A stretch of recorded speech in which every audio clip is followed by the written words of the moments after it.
নদিয়ার কালীগঞ্জে সেখানে সকেট বোমা ফেটে জখম মহিলার বাড়ির পাঁচিলে রাখা ছিল সকেট বোমা, আর সেই সকেট বোমা সরানোর সময় ফেটে জখম হন মহিলা। আমার সঙ্গে আমার প্রতিনিধি সমীর রুদ্র রয়েছে।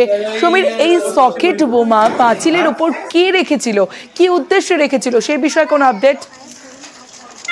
দেখো, যেটা জানা গিয়েছে, কালীগঞ্জ থানার ছোট চাঁদঘর এলাকার দক্ষিণ পাড়ায় সেখানকার সাবিনা ইয়াসমিন বোমা পেটে আহত হয়েছে।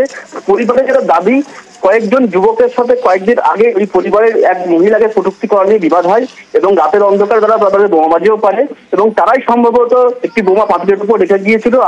আজকে ওই গৃহবধূ বোমাটি সরাতে গিয়ে বোমাটি বিস্ফোরণ হয় এবং আহত হয়। তো পরিবারের আর এক সদস্যর দাবি, কিন্তু ওই মহিলাকে লক্ষ্য করে কেউ বা কারা বোমা ছুড়েছে।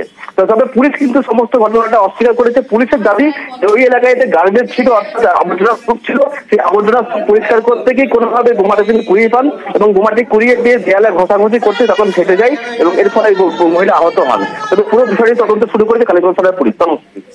বেশ সমীর। 4-5 দিন আগে 3-4টি বোমা বাড়িতে ফেটেছে। এটা হওয়ার পরে ওটা দেয়ালে রাখা ছিল, দাইজগাবারের মেয়েটাকে হাত দিয়েছে, এটা বাড়িতে যেতে গেছে, এই বাড়িতে রদ হয়েছে, দিয়ে ফেটে গেছে। বাড়ির দেওয়ালে ছিল? হ্যাঁ, বাড়ির দেয়ালে ছিল। ওটা কি ছিল, সকেট বম? সকেট, হ্যাঁ। প্রাথমিক তদন্তের মধ্যে যেটার মধ্যে আমরা জানতে পেরেছি যে একটা বাড়ির পাশের মধ্যে একটা জঞ্জাল মতন যেরকম জায়গা, সেরকম জায়গার মধ্যে কোনো একটা কিছু পড়েছিল। উনি ওটাকে লোহার সেটার মধ্যে কিছু একটা ভেবে ওই দেওয়ালের মধ্যে ঘষাঘষি করতে গেছেন, তখনই সেখানের মধ্যে বিস্ফোরণটা হয়েছে এবং ওনার হাতের কিছু ইনজুরি হয়েছে, হাসপাতালে ভর্তি করা হয়েছে।